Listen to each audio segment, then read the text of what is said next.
नमस्कार दोस्तों, मैं कान्हा शर्मा आज आपके समक्ष थार के इंद्रधनुष का एक और देसी रंग लेकर प्रस्तुत हूँ। आज का इस रंग को आपके समक्ष प्रस्तुत करने का ये एक नया तरीका है।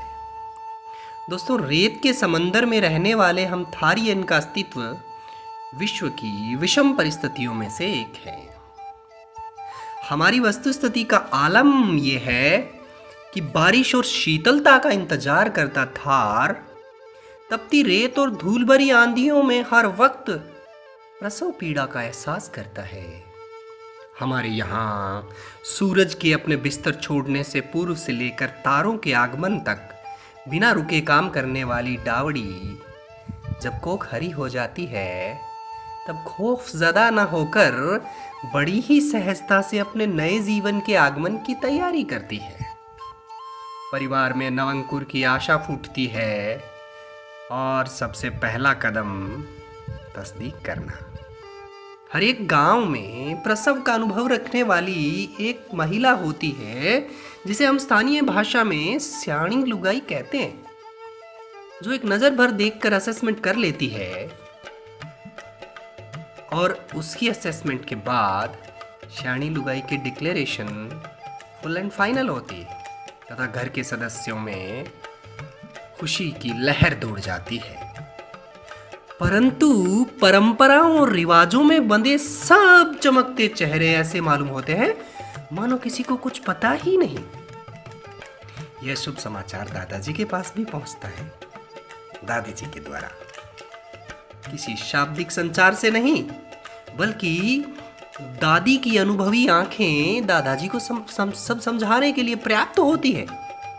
पता तो पतिदेव को भी चल जाता है, परंतु लोकलाज की बैरिकेडिंग ऐसी कि वह मजबूर होकर अपने भीतर हिलोरे खाती अभिव्यक्ति को भीतर ही लॉकडाउन कर देता है। भंवर और डावड़ी सोशल डिस्टेंसिंग का कड़ाई से पालन करना शुरू कर देते हैं और लगातार स्वास्थ्य हेतु हर चिकित्सीय सलाह लेने और हर गतिविधि पर कड़ी निगरानी रखने हेतु lady owner of the house, आप तो जानते ही हैं, यानी कि डावड़ी की सास, जो कि अपने थार के संविधान के तहत अपने विशेषाधिकार का प्रयोग करती है। यह विशेषाधिकार क्या है? सास डावड़ी की सेहत पर बराबर नजर रखती है।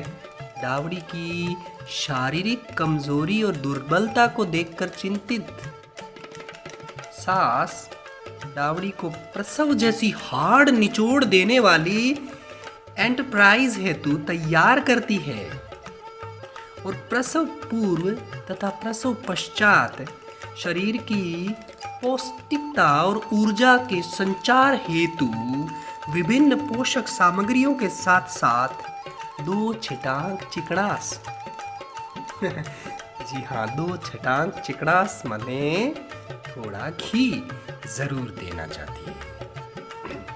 क्योंकि दोस्तों, घी जो है वो हम थारिस्ट का एम्ब्रोसिया है। एम्ब्रोसिया माने अमृत। थार के घर में घी का स्थान किसी भी पौष्टिक आहार में सबसे ऊपर है। इसीलिए प्रसव बेला के करीब आते आते सास प्रसूता के लिए 10 से 20 किलो तक घी अपने हाथों से बिलोकर तैयार कर अलग से रख देती है, जिसको बाद में काम लिया जाना है। प्रसूता के किसी भी खाद्य सामग्री को, इस बात को आप जरा गौर से सुने कि प्रसूता के किसी भी खाद्य सामग्री को खाना तो दूर, छूना भी हमारे लिए पाप है। बच्चे से लेकर बूढ़े तक किसी भी हाल में डावड़ी के खाद्य सामग्री को खाने से हर एक आदमी परहेज करता है। दोस्तों, धीरे धीरे प्रसव का दिन करीब आता है। घर के सभी सदस्यों की गतिविधियों पर पैनी नजर और सबका हिसाब किताब रखने वाले दादाजी ने अब बीननी यानी प्रसूता के लिए पूछना बंद कर दिया है। घर में वयस्क मर्दों का आवागमन कम हो गया है। शाणी लुगाई यानी दाई के आगमन की बारंबारता बढ़ गई है। डावड़ी की प्रसव समस्या को समझाने के लिए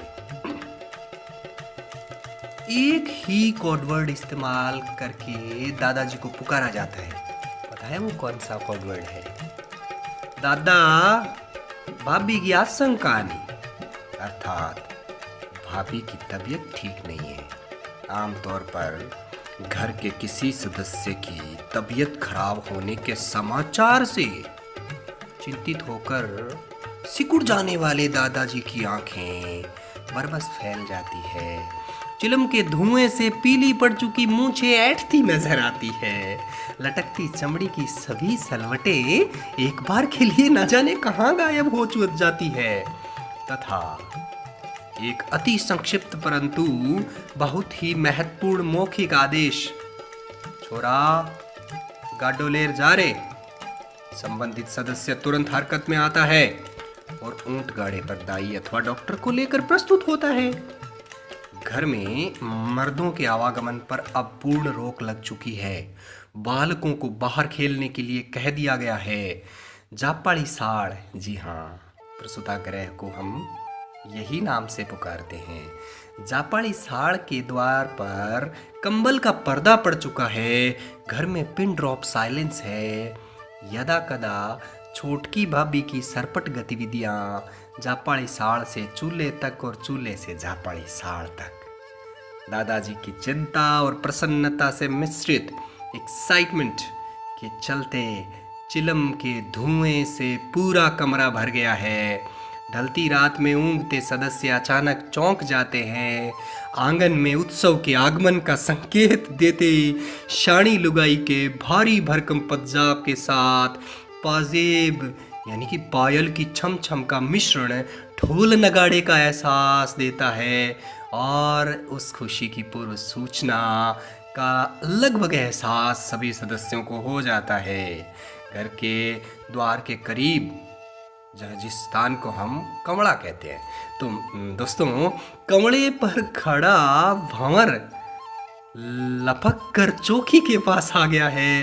दादाजी से बधाई मांगी जा रही है। छोटकी भाभी की एक और सरपट गतिविधि फिर सुनाई देती है।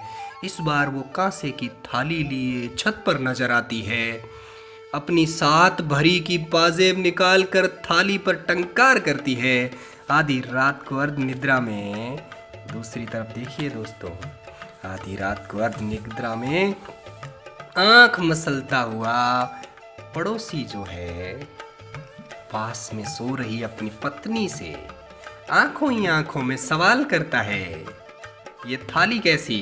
और पहले से वाकिफ करवट बदलती हुई वो कहती है, भिखे जी रे पोतो हुयो है। बधाई हो दोस्तों, बहुत बहुत आभार आप सभी का, धन्यवाद। नमस्कार दोस्तों।